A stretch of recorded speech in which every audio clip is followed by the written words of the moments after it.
Hey, stories of the Soul fam. We've got a swoon-worthy love story for you today.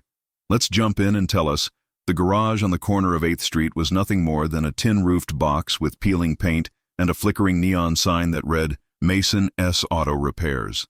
The floors were stained with decades of oil spills, the air thick with the metallic tang of grease and gasoline. Yet to 19-year-old Daniel Mason, it was home. He stood bent over the open hood of a battered Chevy truck, sweat sliding down his temples despite the chill of the morning. His hands, calloused and smudged black, moved with surprising precision, tightening bolts and adjusting parts with the care of a surgeon.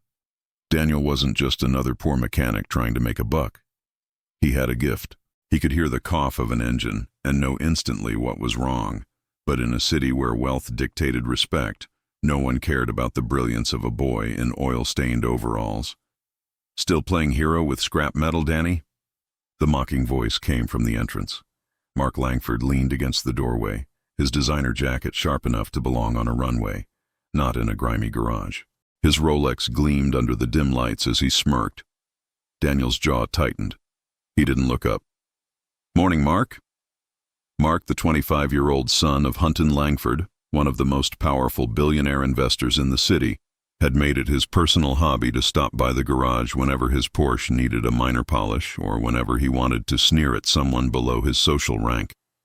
"Morning?" Mark chuckled darkly. "That's generous considering the view. You, bent over junk, pretending you're some kind of genius. Tell me, when are you going to admit you're just a grease monkey? People like you fix cars because you don't have the brains for anything else."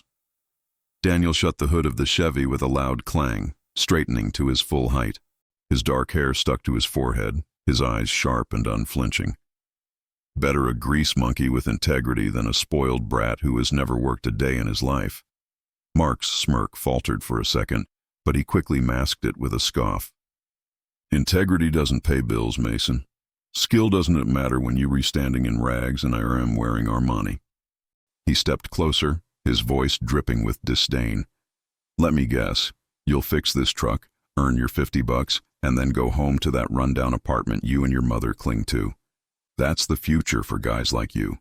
Worthless." The words stung, but Daniel refused to let them show. He picked up a wrench, forcing calm into his voice. "Say what you want, Langford. This place, this work, it's honest. I'd rather be poor with dignity than rich and empty." Mark laughed cruelly. "Keep telling yourself that, but don't forget.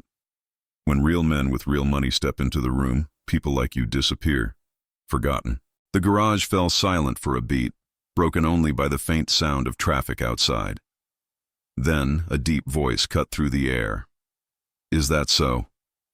Both men turned. At the entrance stood a tall figure in a tailored gray suit, his presence commanding without effort. His salt-and-pepper hair gleamed under the weak light, and his piercing eyes carried a weight of authority that made even Mark blink in surprise.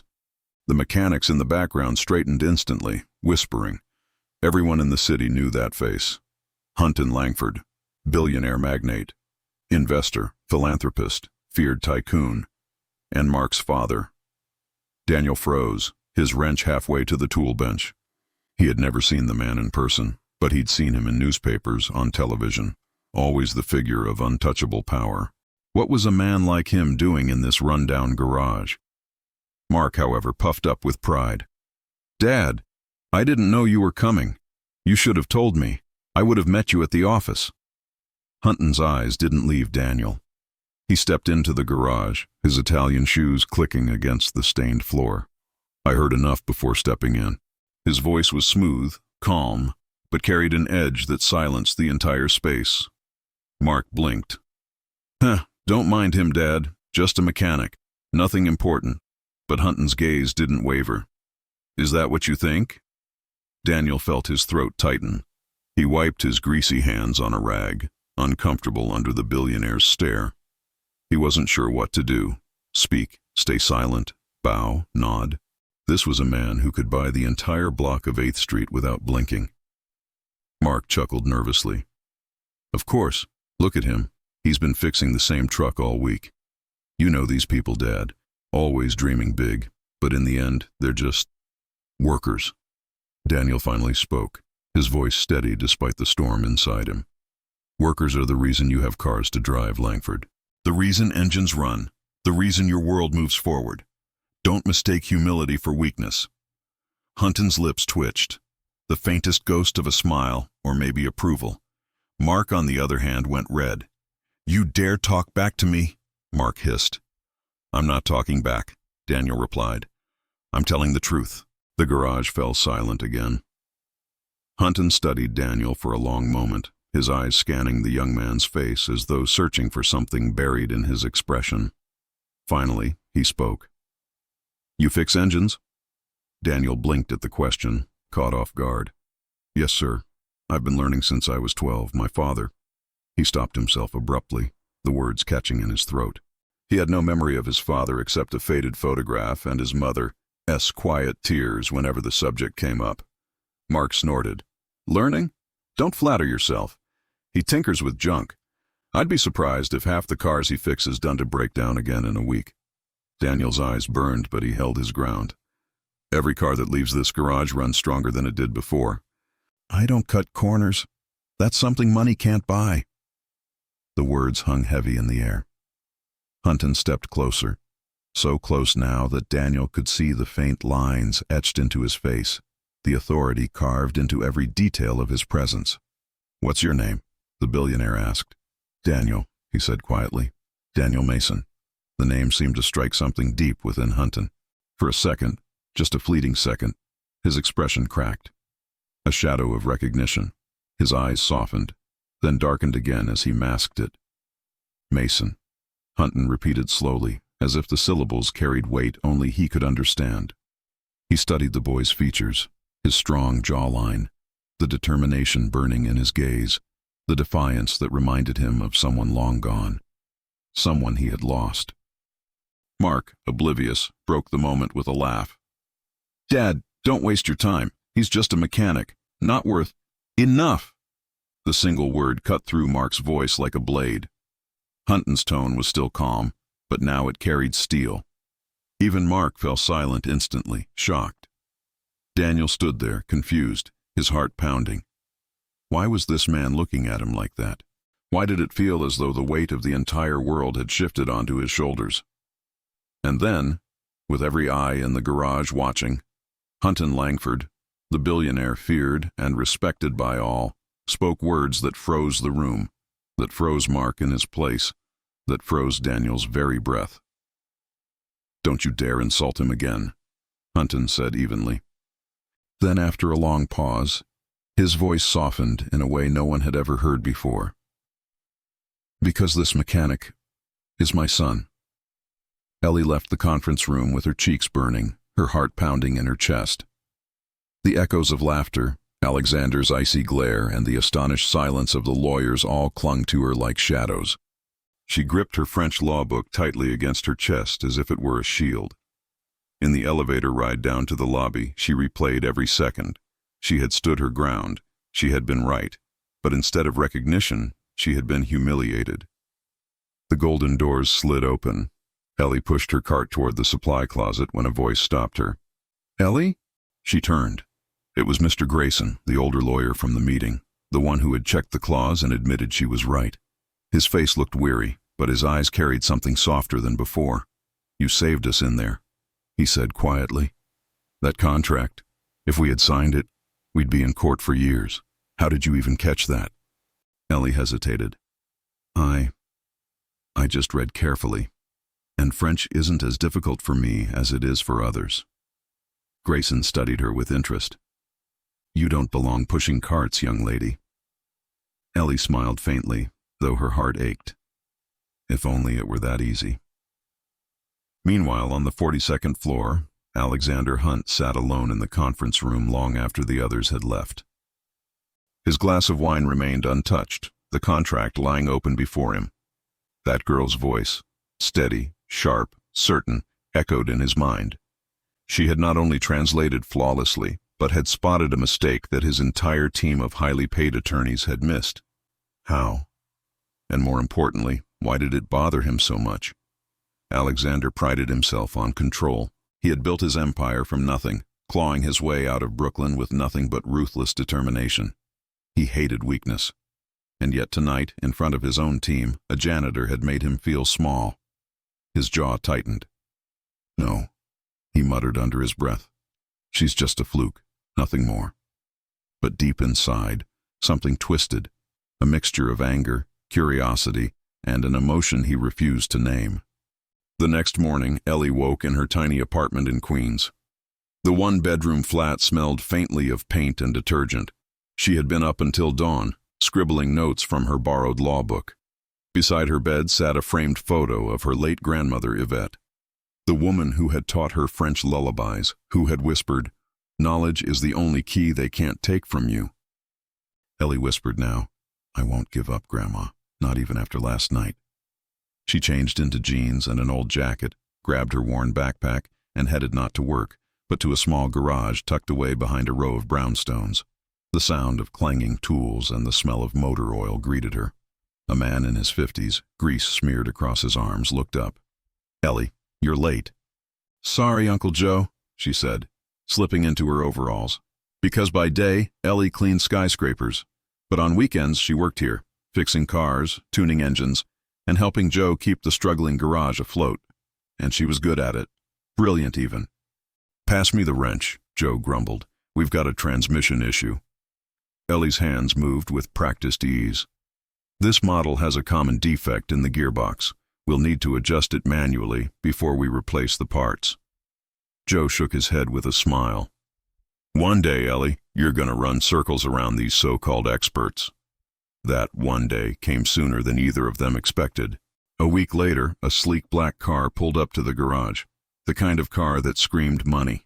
Its driver stepped out, a tall, sharp figure in a tailored suit. Ellie froze, her hands greasy from the engine she had been fixing. It was him, Alexander Hunt. He glanced around the shabby garage with thinly veiled disdain before his eyes landed on her. Recognition flashed across his face, followed by disbelief. "You?" he said, voice edged with mockery. "The janitor is also a mechanic." Ellie straightened, wiping her hands on a rag. "I work here on weekends. Do you have a problem with that?" Alexander smirked, though his eyes betrayed something sharper. "I wouldn't trust you to fix a bicycle, let alone a car worth more than your yearly salary." Joe stepped forward, bristling. "Hey, watch your tone. This girl's got more skill in her little finger than most certified mechanics." Alexander ignored him, tossing his keys at Ellie. "Prove it. The engine's been making a noise no one can fix. If you're as smart as you pretend to be, show me." Ellie caught the keys, her jaw tight. Again with the challenges. She popped the hood, listening intently, then adjusted a few connections with swift precision. After a few minutes, she turned the ignition. The engine purred smoothly. Alexander's eyes widened just slightly before he masked it with a cool shrug. Beginner's luck. But deep down, he felt that same uneasy twist he had felt in the conference room. This girl wasn't just lucky, she was extraordinary. Alexander Hunt had left the garage that afternoon with his engine fixed and his pride wounded, again, by the same girl. But unlike the boardroom, he couldn't shake her off. He drove through Manhattan with the hum of the smooth engine and the memory of Ellie's steady, confident hands working under the hood. She wasn't just a janitor. She wasn't just a mechanic. She was something else. And it bothered him more than he wanted to admit. A few days later, business at Joe's garage began to shift. Word spread that the young woman there could solve problems other mechanics couldn't. Taxi drivers, delivery vans, even a few wealthy clients began to trickle in, asking specifically for Ellie. "Kid," Joe said one evening, wiping his brow, "you've got a gift, and people are finally starting to notice." Ellie smiled faintly, but said nothing. She didn't crave praise, she craved opportunity. Yet, each time she tightened a bolt or wiped grease from her cheek, she felt the sting of Alexander's mocking words. A janitor, a mechanic, beginner's luck. She wanted to prove him wrong, not just for herself, but for everyone who had ever been dismissed for where they came from. What Ellie didn't know was that Alexander had been talking about her. At a private dinner with his mentor, retired billionaire industrialist Charles Whitmore, Alexander recounted the strange encounters. She embarrassed me twice now, Alexander admitted bitterly, swirling his glass of wine. First with law, then with mechanics. She's infuriating. Charles chuckled, leaning back in his chair. His silver hair gleamed under the chandelier. Sounds like she's talented. She's nobody, Alexander snapped. A janitor, a garage rat, but she keeps... He stopped, pressing his lips together. Charles studied him with piercing eyes. Son, he said gently, sometimes the people you dismiss are the ones you're meant to learn from. Don't let pride blind you. Alexander stiffened. Charles had always called him son, not by blood but by choice. Years ago, when Alexander had been a hungry, angry teenager on the streets, Charles had taken him in, mentored him, and shaped him into the man who now ran one of New York's top law firms. Charles's words carried weight, but Alexander wasn't ready to admit them true. Not yet. The next week, Alexander returned to the garage, this time not with a broken car, but with an offer. Ellie was bent over an engine when his shadow fell across her workbench. You again? She muttered, not even looking up. Alexander smirked. Relax. I'm not here to insult your grease stains. Then why are you here? He paused, as if the words tasted sour. I need help. Ellie finally looked up, suspicious. Help.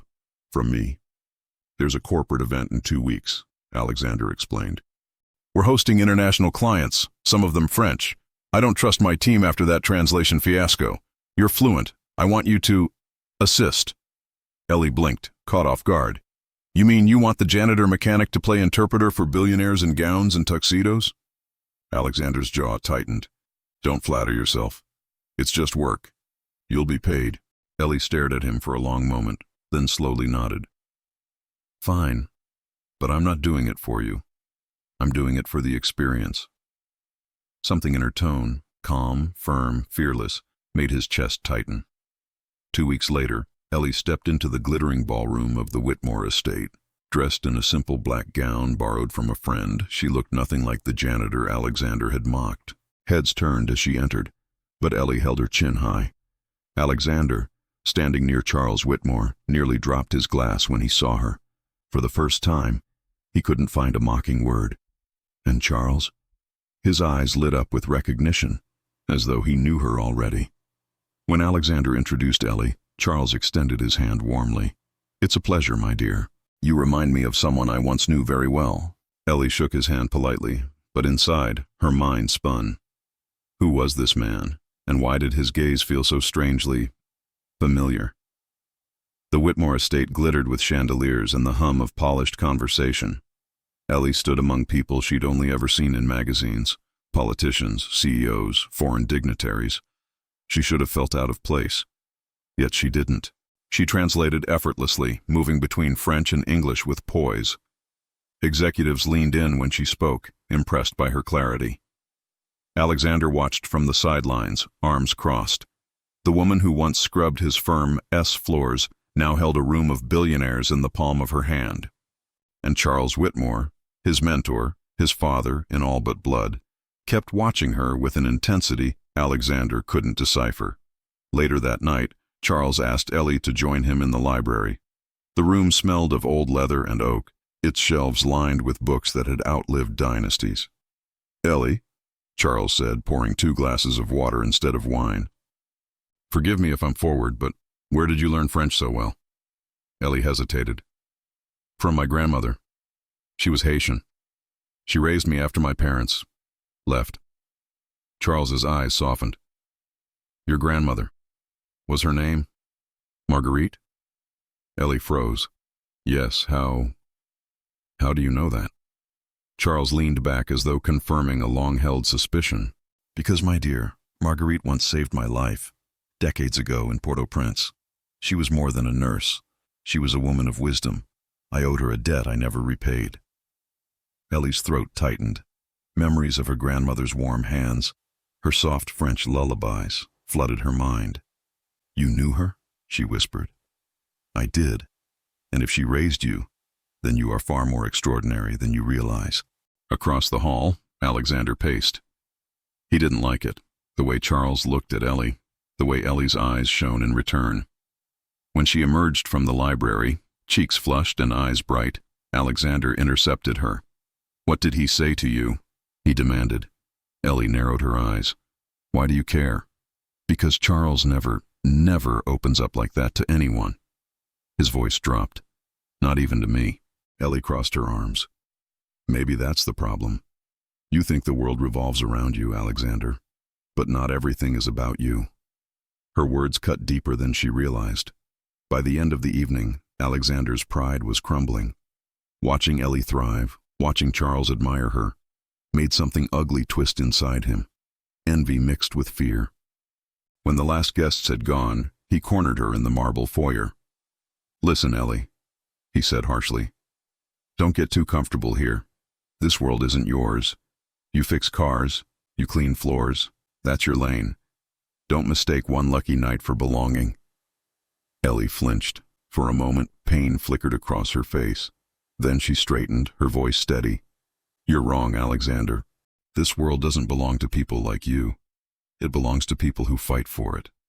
And I've been fighting my whole life." She walked past him, head high, leaving him standing there, his own words echoing back at him like poison.